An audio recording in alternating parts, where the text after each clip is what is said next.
Recuerdo que fue en el 78, creo que fue el mes de junio, mayo, junio, hacía calor. Y le trajeron a un amigo, le trajeron el juego, yo no lo conocía, jugábamos a las chapas, le trajeron el juego del Subbuteo, porque entonces era muy difícil de conseguir, prácticamente en España casi no se comercializaba en esa época el Subbuteo. Pues en casa de un amigo, cuando íbamos a hacer deberes del colegio, vi que detrás de su puerta tenía un campo de fútbol y dije, anda, ¿hay un campo de fútbol de pie? ¿Qué hace? ¿Qué es esto? Me llamó la curiosidad, le preguntó y me dijo, no, esto es para jugar a Subbuteo y a fútbol en una mesa.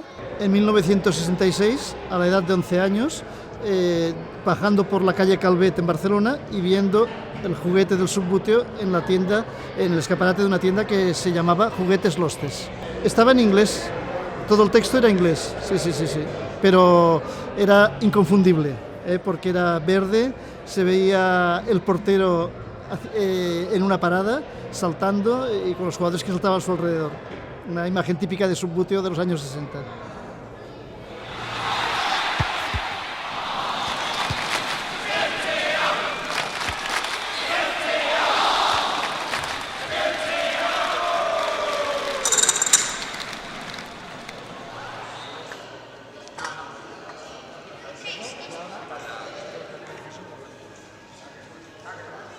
Hay una primera época en la cual existía una sociedad que era Áquila Sociedad Limitada, que al menos en Barcelona distribuía el juego. Yo lo descubrí cuando esta sociedad empaquetaba a los jugadores poniendo distribuido por Áquila SL. De hecho, yo los podía encargar en las tiendas diciendo quiero este equipo, quiero este otro, y muchas veces indicando cómo debían ir pintados porque ellos lo ignoraban. Esto fue la primera época, que yo tenía entonces 11 años, 12, 13, jugábamos en el colegio, jugábamos en casas de amigos, organizábamos ligas, pero siempre a nivel particular. No existía otro tipo de organización. Había algunas tiendas que importaban el juego de Inglaterra y lo traían de fuera, aparte que en Barcelona hubo una pequeña fábrica de Subbuteo y en Gibraltar hubo otra fábrica, esa bastante más grande de Subbuteo. Entonces por eso los jugadores de Barcelona podían conseguir ciertos equipos pintados a mano, lógicamente, y era porque los mandaban, los encargaban y los pintaban y se los entregaban, ¿no? Y era más fácil que en Madrid o que en Sevilla o en cualquier otro sitio el poder conseguir equipos de Subbuteo. Al final, cuando estas tiendas dejan de traerlos, los jugadores los traían de Andorra, iban a Andorra y los encargaban allí. Podemos decir que los redescubrí cuando me casé en 1980 en Andorra, que llegué a Andorra y de repente en una tienda que se llamaba París Bazar había pues una gran exposición de Subbuteo y yo le dije a mi reciente esposa, mira, esto es con lo que yo jugaba cuando era un niño, y ahí empecé a comprar pelotas y más material para cuando al llegar a Barcelona pues telefoné a amigos míos diciendo, oye, Ramón, vuelvo a tener pelotas, si quieres podemos jugar, y empezamos a jugar otra vez, y justo en ese momento es cuando en el año 80 mismo vi un anuncio en el Dicen, que era un diario deportivo de Barcelona, se anunciaba la Asociación Española de Subbuteo, AES, que decía que si estabas interesado en jugar a Subbuteo, pues que te inscribieses, enviases tus datos, y esta fue, dijéramos, mi segunda época.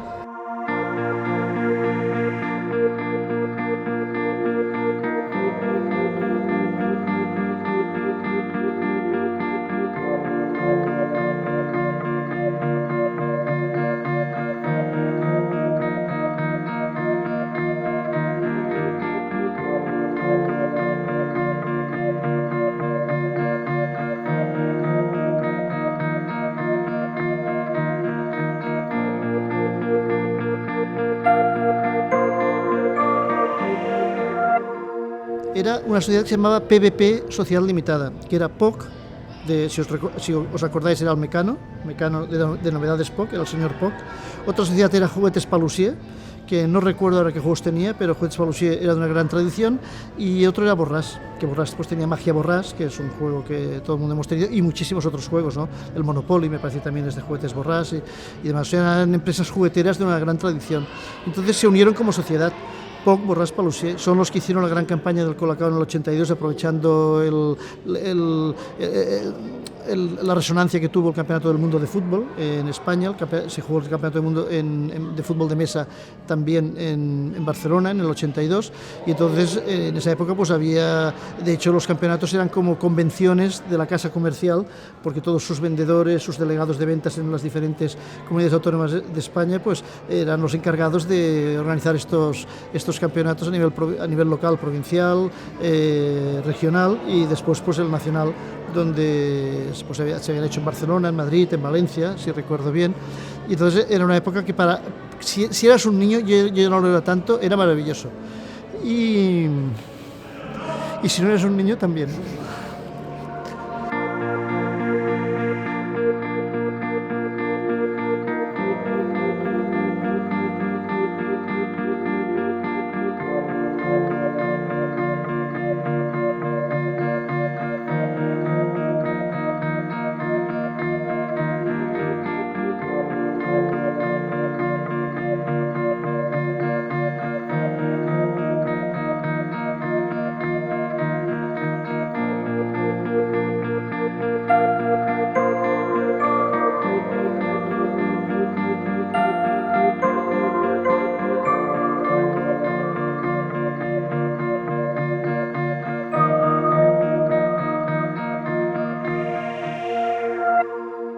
Cuando empieza a competir a nivel nacional, aunque había muy pocos torneos y demás, eso sí, los campeonatos de España y demás, sí que llegué a tener una buena relación con el que hoy día es el dueño de Borràs. Yo conocí a su padre y conocí a Federico Carrero, que era un poco la persona que estaba más en contacto con los jugadores y era un poco el organizador de aquellos campeonatos y aquellos campeonatos que se hacían a nivel de Cataluña y demás, y sobre todo los campeonatos de España, que eran lo que organizaba entonces Subbuteo, ¿no?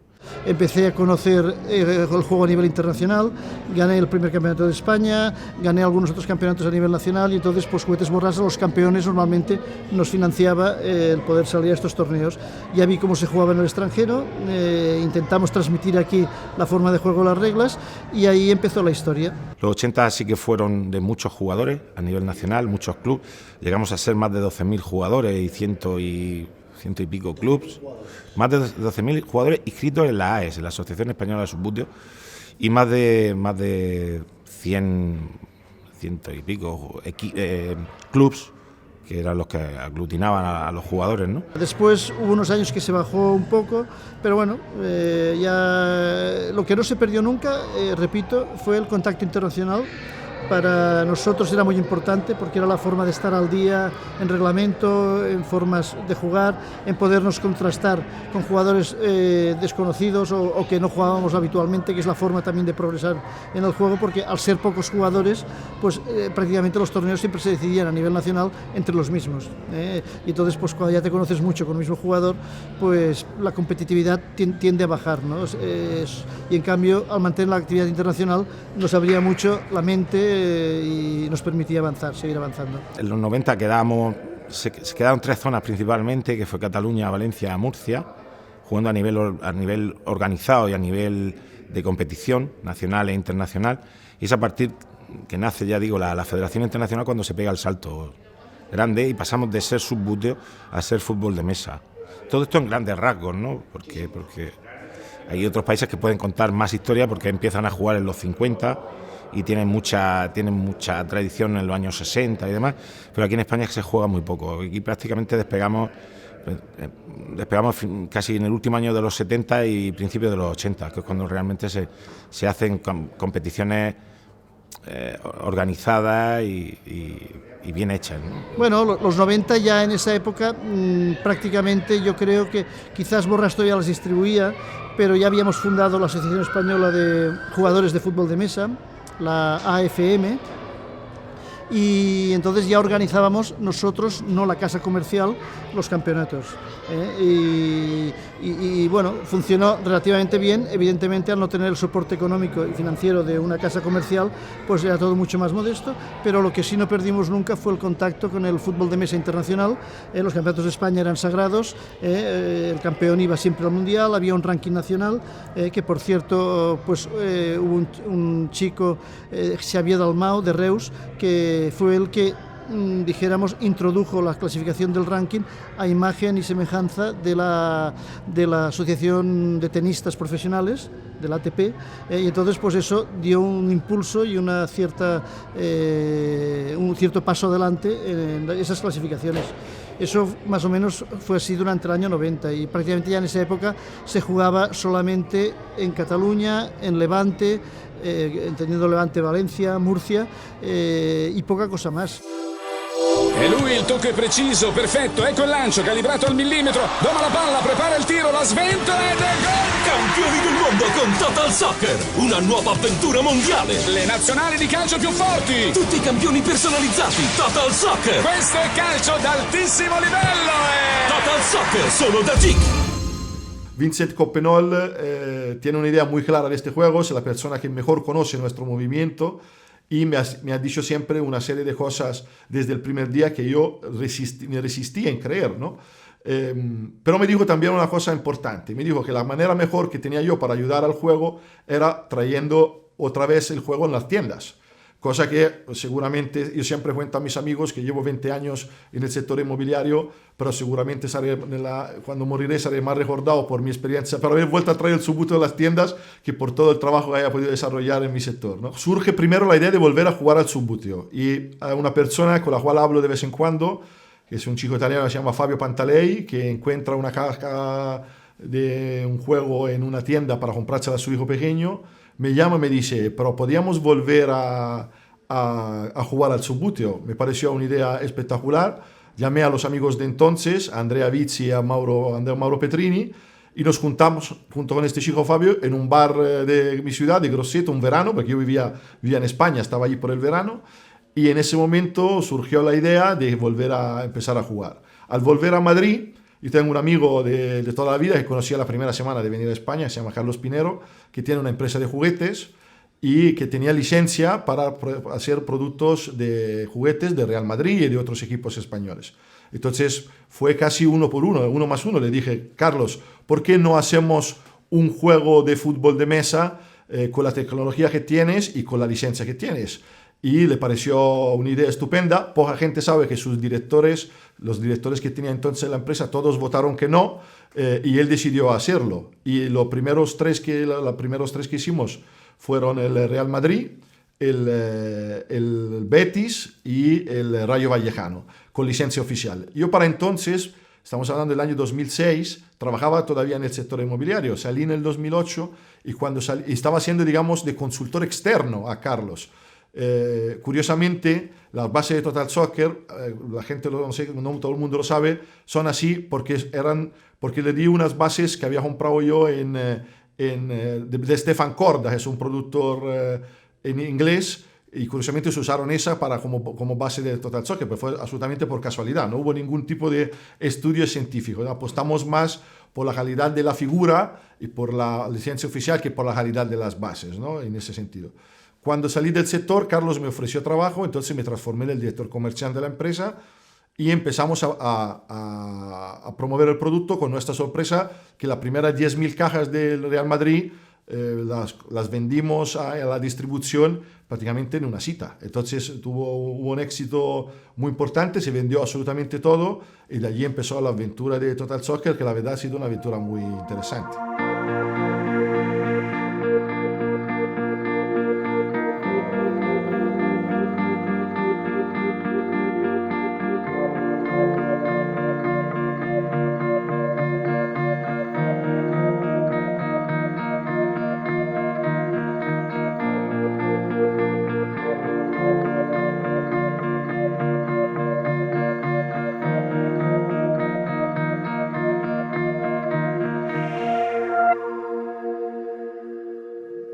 Conocí a Arturo Martínez antes de conocer a las personas de Madrid, y fue Arturo Martínez escribiendo en un blog de Madrid, de José Carlos Guerrero, hablando de mí. O sea, fue curioso porque había un blog que se llamaba Piero Capponi en Madrid, era una cosa, un post de un blog, una cosa curiosísima.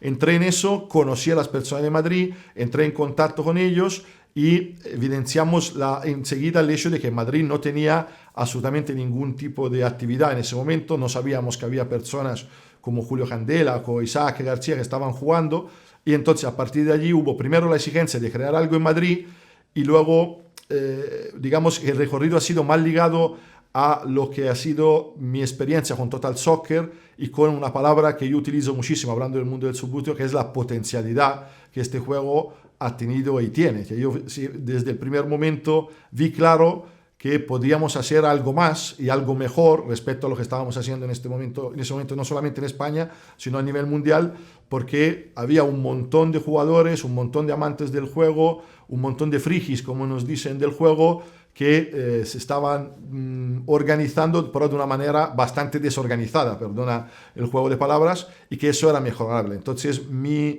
idea, más que desde el principio, más que tirar por el lado del juego, fue la de tirar por el lado del ser directivo y de la organización del juego mismo. Por eso entré en contacto con, en ese momento, el presidente, que era Fernando Gómez, que tuvo la referencia, y se lo agradecí muchísimo, de venir a Madrid junto con Raúl Benita, que era vicepresidente de la FM en ese momento, para escuchar cuáles eran mis ideas. De allí el paso a ser vicepresidente de la federación fue bastante rápido.